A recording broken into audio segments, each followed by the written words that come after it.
You know, I'm watching Okasa Online episode 9, aka Do You Like Your Mom and her two normal attacks, her two powerful attacks. It's a long title, but I call it Okasa Online.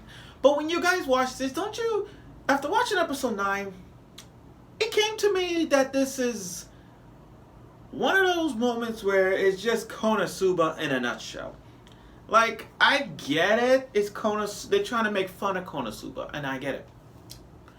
It has all the elements. So let me explain this review of Okasa Online episode 9. And like I said, episode 9. After watching this is literally a Konosuba. I mean, just think about it. You got a suffering main character because of his teammates. Useless teammates, not adding a mom. I mean, you got 3 useless teammates. Okay. You got a failure attack explosion magic user, a one-hit KO teammate, and a foul mouth teammate. So when you put them together, you got Konosuba. Like, again, just think about, okay, like I said, you got a main character, a suffering main character because of his teammates. Okay, that's Kazuma. And that's Mamako. You got useless teammates. Okay, they're all useless.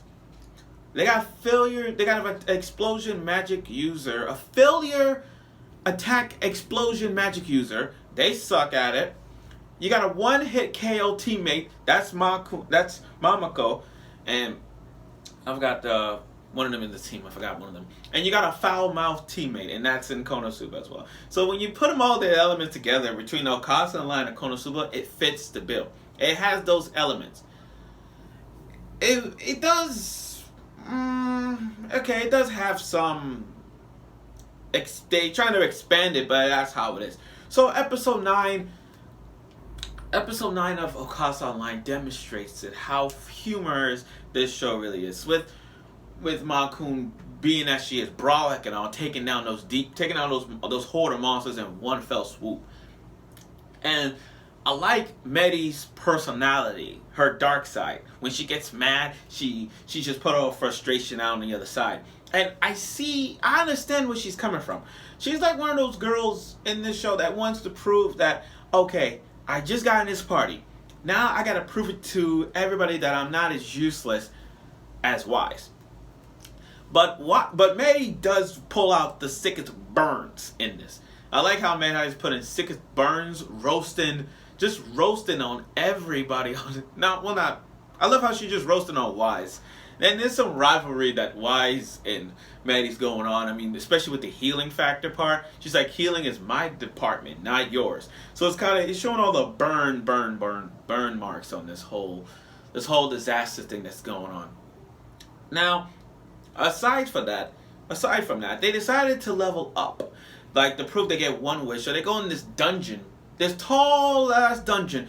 Which kind of like, again, I'm thinking to myself, is this some show? Is it wrong to pick up girls in the dungeon? Because if you think about it, we got a Konosuba team, and then you got this tall ass dungeon, and I'm saying to myself, okay, this is probably a reference to, is it wrong to try to pick up girls in the dungeon? And that's what they're trying to do in this.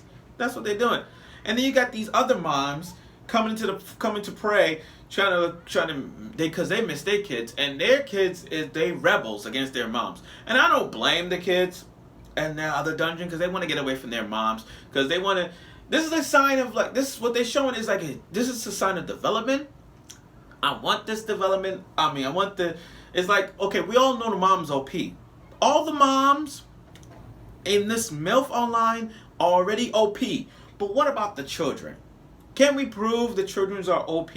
Can we prove that the kids can last even, let's say, a minute or more without having their most powerful mom backing them up?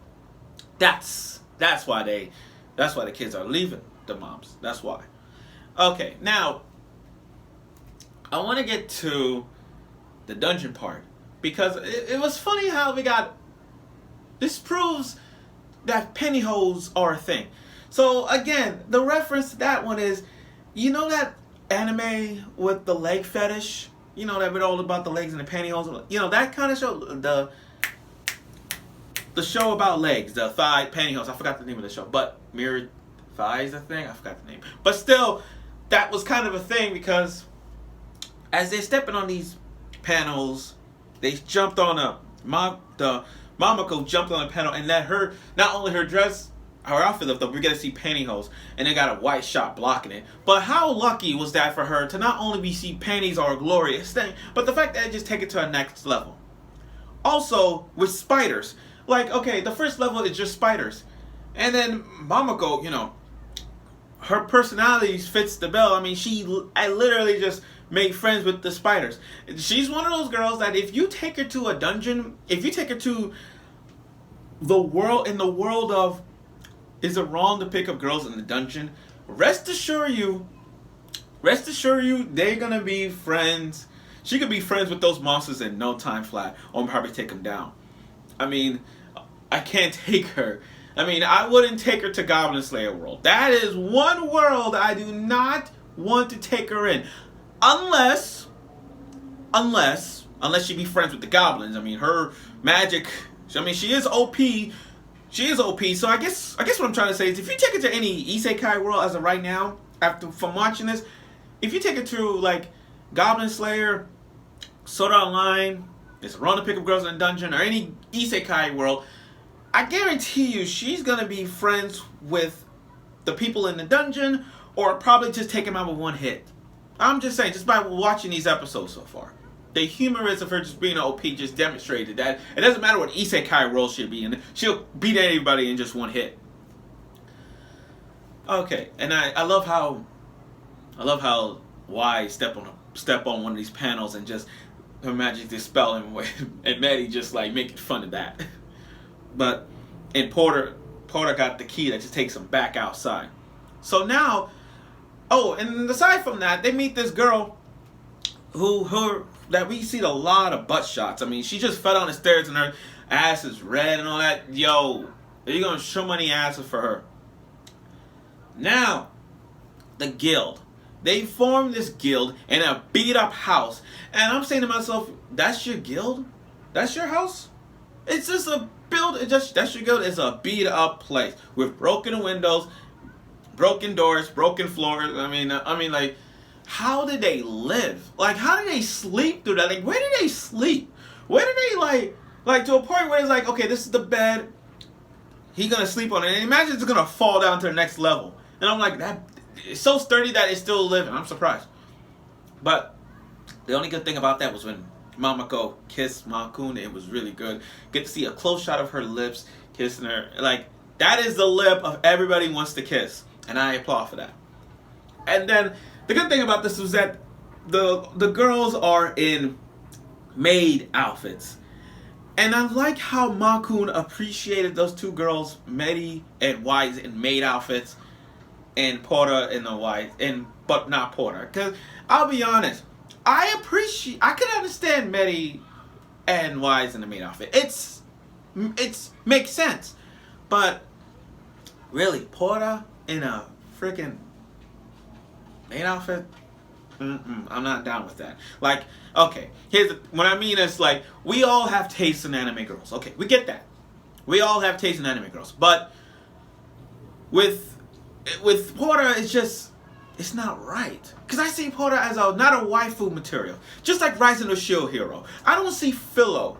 Me, personally, I don't see Philo as waifu material. I see her like a little sister / or daughter. But I see Porter, I just see her as a daughter / little sister. That kind of thing. Now, when I look at Wise or Medi, they're on a level of waifu status. That's why I'm okay with their maid outfits.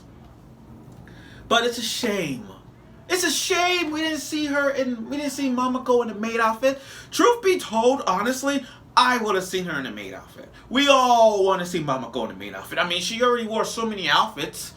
Why not give her the maid outfit? She would look freaking hot with that.